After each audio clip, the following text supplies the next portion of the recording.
नमस्कार दोस्तों, कैसे हो आप लोग। उम्मीद करता हूँ आप सब अच्छे होंगे। मैं प्रिंस सर आपको इस यूट्यूब चैनल पर सोशियोलॉजी सब्जेक्ट पढ़ा रहा हूँ।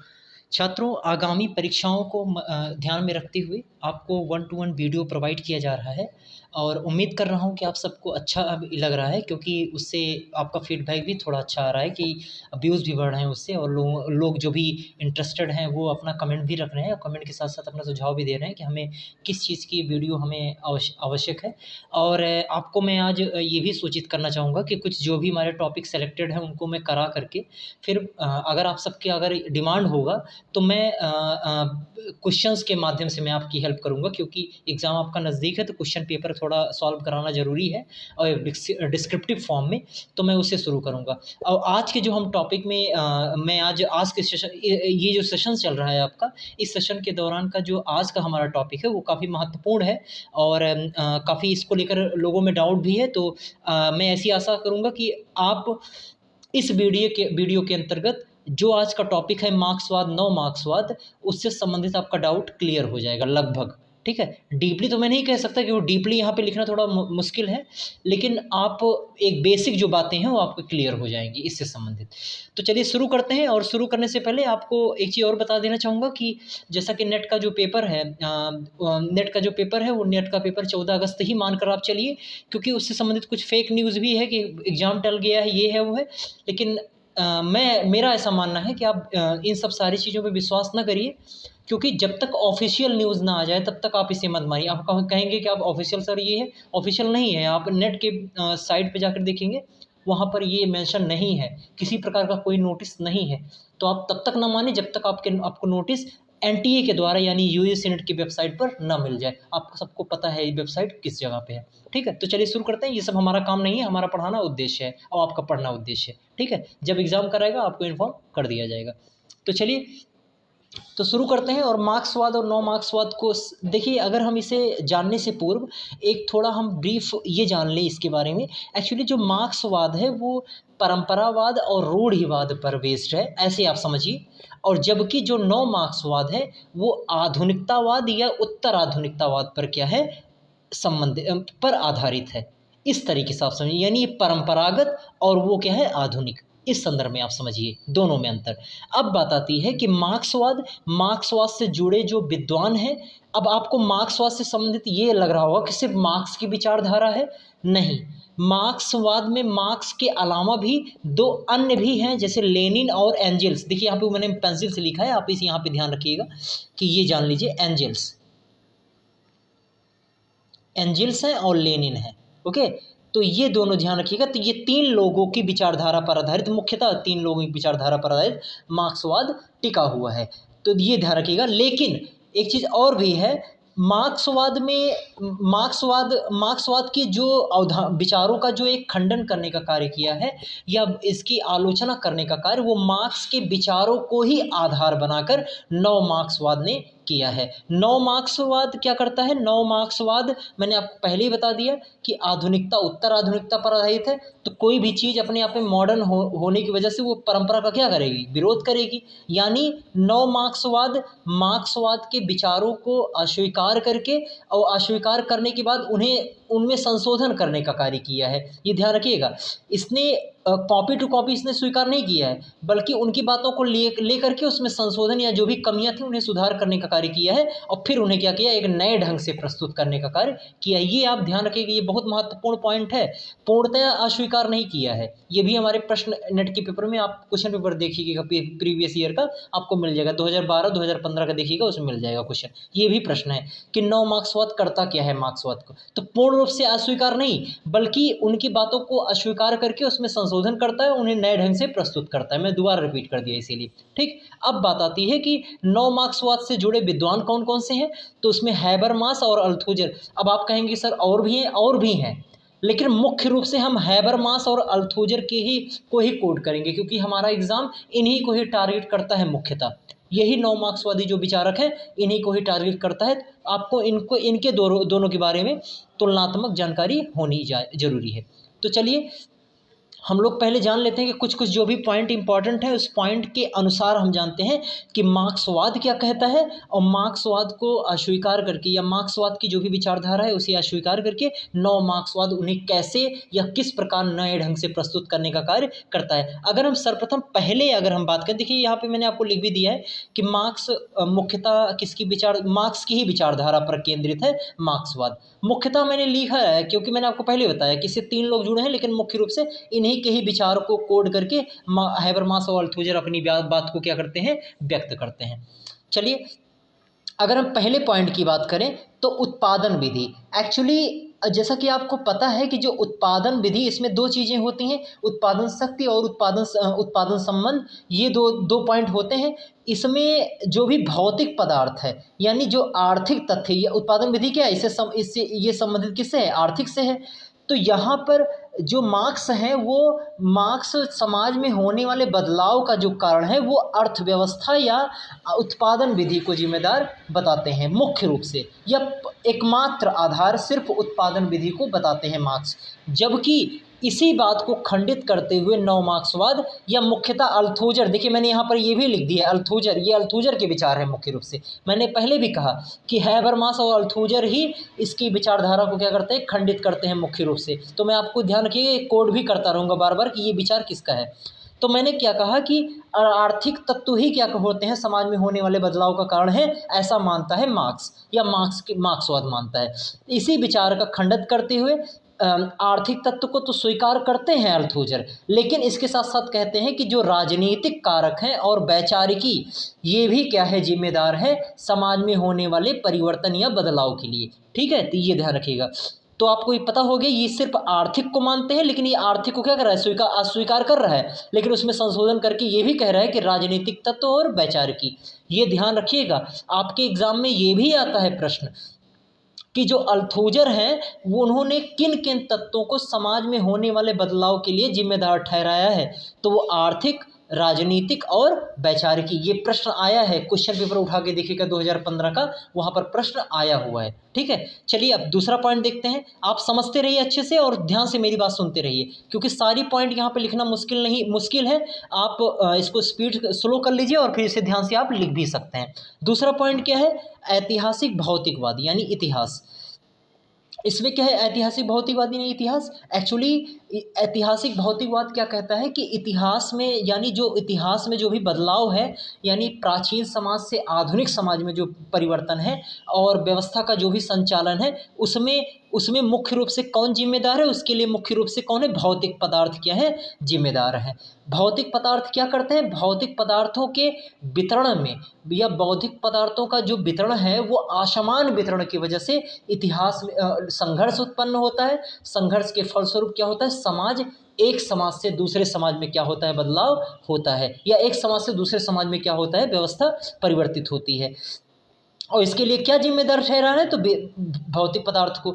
अब यहाँ पर एक चीज़ बात निकल के आ रही है कि इतिहास को क्या करते हैं, अपनाने का कार्य करते हैं कौन, मार्क्सवाद या मार्क्स क्या करते हैं, इतिहास को महत्वपूर्ण मानते हैं। जबकि यहाँ पर अभी हम आगे अल्थुजर का विचार देखेंगे। इतिहास का विरोधी है अल्थुजर, अभी हम अल्थुजर को आपको बताएंगे उसके भी पॉइंट। तो लेकिन यहाँ पर लिखा नहीं है, तो आप ये ध्यान रखिएगा, इतिहास को यहाँ पर प्रियोरिटी अस्वीकार करते हैं मार्क्स, लेकिन अल्थुजर क्या है, वो स्वीकार नहीं करते। मैं यहाँ पे पॉइंट थोड़ा सा लिख दे रहा हूँ, देखिए जगह है यहाँ पे, आप भी लिख लीजिएगा। इतिहास के कौन है, मार्क्सवाद क्या है, इतिहास का विरोधी है, इतिहास का विरोधी है। अभी मैं इसको इरेज कर दे रहा हूँ, उसके लिए परेशान मत होइएगा। ठीक, ये इतिहास के विरोधी हैं। आगे नेक्स्ट पॉइंट देख लेते हैं। देखिए यहाँ पर जो भी संघर्ष होते हैं या शोषण का जो कारण है, वो कारण सिर्फ भौतिक पदार्थ है। कौन मानता है, मार्क्स मानता है। आप मार्क्स पढ़े होंगे, कार्ल मार्क्स के बारे में पढ़ा होगा कि जो भी पदार्थ हैं, यानी पदार्थ की वजह से शोषण किसका होता है, जो वंचित वर्ग है उसका शोषण होता है। लेकिन नव मार्क्सवाद इसी विचार को खंडन करके कहता है कि शोषण का कारण केवल भौतिक पदार्थ ही नहीं है, यह भौतिक पदार्थों की असमानता के कारण ही शोषण नहीं होता है व्यक्ति का, बल्कि उसके लिए आर्थिक के साथ साथ, देखिए ये आर्थिक को भी स्वीकार किया है, मैंने आपको पूर्व भी बताया था। आर्थिक के साथ साथ धर्म के आधार पर भी शोषण होता है, जाति, प्रजाति और लिंग, ये सब सारे वर्तमान के कारक हैं जिसके आधार पर एक समाज का या जो भी निम्न समाज तबका है उसका शोषण होता है। तो आर्थिक के साथ साथ ये भी कारक भी जिम्मेदार हैं। कौन कहता है? नव मार्क्सवाद। आइए नेक्स्ट पॉइंट देखते हैं। मार्क्सवाद कहता है कि क्रांति को महत्वपूर्ण मानता है। क्रांति को महत्वपूर्ण इसलिए मानता है कि कहता है कि क्रांति अगर आएगी तभी क्या होगा, समाज में जो शोषण युक्त समाज है या असमानता मूलक जो समाज है या जो दो प्रकार के वर्गों का जो समाज है वो समाज में क्या होगा, बदलाव आएगा या समता की स्थापना होगी। और उसी को इन्होंने एक साम्यवाद का नाम दिया।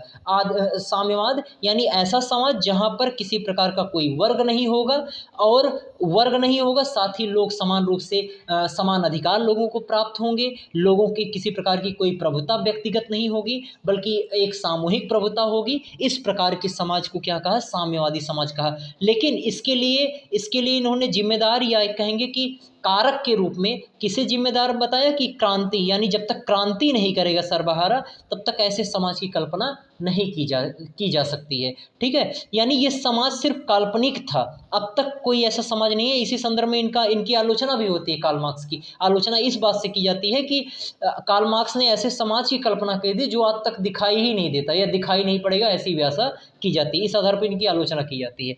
ठीक है, जबकि जो नव मार्क्सवाद है इसी विचार को क्या करता है, वो खंडित करता है और कहता है वर्तमान में किसी प्रकार का कोई असमानता नहीं है, यानी उच्च निम्न जैसा कोई स्वरूप नहीं होता है, सब बराबरी का संबंध पाया जाता है समाज में। इसी को इन्होंने क्या कहा? निगम पूंजीवाद। यानी जो भी एक पर कह सकते हैं, जो भी संस्थान है, जो भी संस्था है जहाँ पर मालिक और मजदूर कार्य कर रहे होते हैं, वो मालिक मजदूर असमान रूप से नहीं होते हैं, सबके समान अधिकार होते हैं, या किसी प्रकार के कहेंगे कि चाहे शेयर्स के मामले में हो या किसी संसाधन के मामले में हो या रुपए पैसे के संबंध में हो, वो सब सारी चीज़ें दोनों मिल करके एकजुट होकर उस पर निर्णय और निर्णयन करते हैं। ये निगम पूंजीवाद की क्या है? विशेषता है। जबकि ये पूंजीवाद को क्या कहता है? पूंजीवादी समाज को एक कहेंगे कि असमानता मूलक समाज की क्या करता है? संज्ञा देता है। तो इस आधार पर देख लेते हैं आपको अंतर।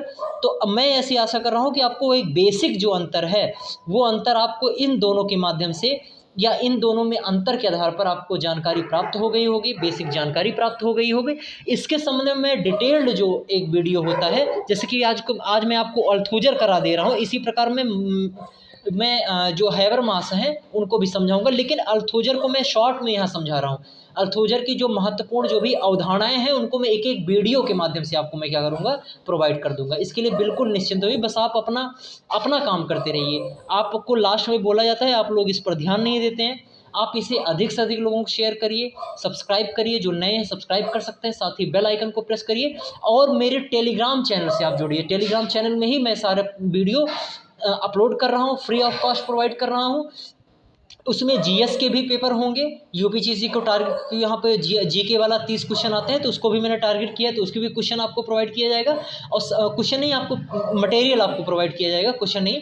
और इसके साथ साथ आपको मटेरियल के साथ साथ आपको जो सोशोलॉजी से संबंधित है वो तो प्रोवाइड किया जा रहा है, और ये सब सारे फ्री ऑफ कॉस्ट हैं, किसी प्रकार का कोई कॉस्ट नहीं है।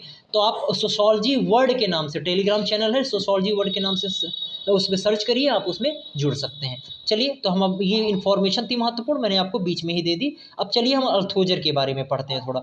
अल्थुजर को जैसे मैंने आपको बताया कि नव मार्क्सवादी विचारक थे। इन्होंने मार्क्सवाद की विचारधारा को आलोचना की। आलोचना करने के बाद उसमें जो कमियां थी उन्हें सुधारने का कार्य किया, और सुधार करके उसे एक नए ढंग से प्रस्तुत करने का कार्य किया अल्थुजर। देखिए मार्क्स के संदर्भ में इनके विचार थे। अगर हम सर्वप्रथम अगर बात करें तो एक महत्वपूर्ण पॉइंट है, मैंने आपको पूर्व ही अभी समझाया था कि ये इतिहास के विरोधी थे। यानी जो नव मार्क्सवाद है और मेनली जो अल्थुजर हैं वो इतिहास जैसा कोई ऐसा तत्व है, ऐसा ये कहते हैं कि ऐसा कोई तत्व नहीं है, ऐसा इस चीज़ के क्या गए इसको नकारते हैं।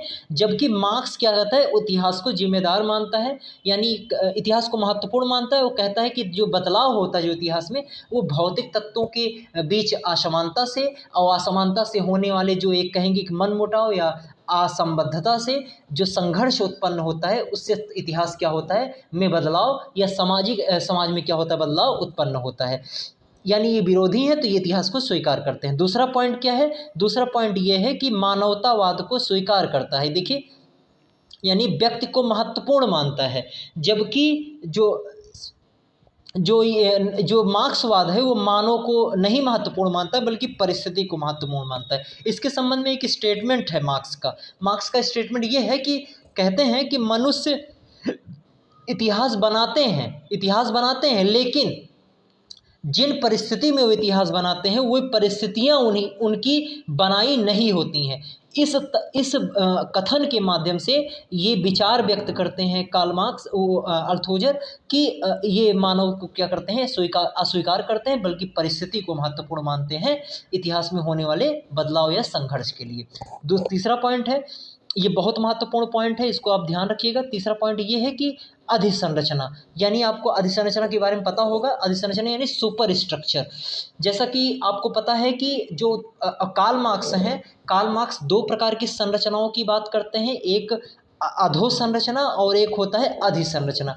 अधोसंरचना क्या होती है, सब स्ट्रक्चर जो कहेंगे कि मूलभूत तत्व होते हैं, यानी जो रोटी कपड़ा मकान से संबंधित। और जो अधोसंरचना है उसमें राजनीतिक या विभिन्न प्रकार की द्वितीयक संस्थाएं होती हैं जो समाज में नियम कानून या समाज की व्यवस्था को बनाए रखने में क्या करते हैं, अपना योगदान देते हैं। अब यहाँ पर दो प्रकार की संरचनाएं थी कार्ल मार्क्स के द्वारा, और कार्ल मार्क्स ने जो महत्ता दी है वो महत्ता अधोसंरचना को दिया था, जबकि अधिसंरचना को महत्वपूर्ण नहीं माना था। लेकिन इसी बात की आलोचना का नव मार्क्सवाद यानी अल्थोजर महोदय करते हैं और कहते हैं कि नहीं, अधोसंरचना जितना महत्वपूर्ण है यानी सब स्ट्रक्चर जितना महत्वपूर्ण है उतना ही महत्वपूर्ण अधिसंरचना भी यानी सुपर स्ट्रक्चर है। और इस आधार पर अधिसंरचना को महत्व देते हुए इसे दो भागों में विभाजित करते हैं, एक दमनात्मक अधिसंरचना आर्य से और दूसरा होता है वैचारिक अधिसंरचना ISA। बस इतना आप यहाँ पे ध्यान रखिए, इसको हम डीपली और अलग से आपको मैं समझाऊंगा। तो यहाँ पर अधोसंरचना को ये महत्व के, और कार्ल मार्क्स क्या करता है कि अधोसंरचना को ही केवल महत्व देता है, जबकि अधोसंरचना के साथ साथ अधिसंरचना दोनों को महत्वपूर्ण जानते हैं। आगे देख लेते हैं, ये मार्क्सवाद की आलोचना इस संदर्भ में भी करते हैं कि स्टालिन, जैसा कि जो मार्क्सवाद का ये भी विचारक था, लेकिन ये मार्क्स के विचार से थोड़ा अलग था। मार्क्स तो थोड़ा थे लेकिन ये मार्क्स से भी बढ़कर भ्रष्ट था स्टालिन। और इस आधार पर मार्क्सवाद की क्या करते हैं, आलोचना करते हैं कि मार्क्सवाद को ये बदनाम करने का कार्य कर रहा है। कौन कहता है, नौ मार्क्स। एक से व्यवहारिक रूप से मैंने आपको समझाया। इस आधार पर स्टालिन की क्या होती है, इस आधार पर भी मार्क्स की क्या करते हैं, आलोचना अल्थोजर करते हैं। दूसरा क्या है, संरचनात्मक भाषाविद, यानी जो अल्थोजर हैं इनके लिए एक स्टेटमेंट प्रयोग होता है संरचनात्मक भाषाविद। ये आपको इस महत्वपूर्ण टर्म भी याद रखना जरूरी है, क्योंकि आपके एग्जाम में ये भी प्रश्न आता है कि संरचनात्मक भाषाविद किसे कहा जाता है, किस प्रकार के नव मार्क्सवादी विचारक को, तो किसे, अल्थोजर को। इन्होंने संरचनात्मक भाषाविद इन्हें कहा जाता है। एक्चुअली ये कहते हैं कि जो हमारा शब्द है उस शब्द को या उसके शब्द के जो निहित अर्थ हैं उन्हें जानने के लिए उनका विभेद करना और उनको समानता और असमानता के आधार पर उनका तुलनात्मक स्पष्टीकरण करके, उनका तुलनात्मक अध्ययन करके उनका स्पष्टीकरण करना या यथार्थ उनसे जानकारी प्राप्त करना, ये उद्देश्य है। ठीक है, इस आधार पर इन्हें संरचनात्मक भाषाविद भी कहा जाता है अल्थोजर को।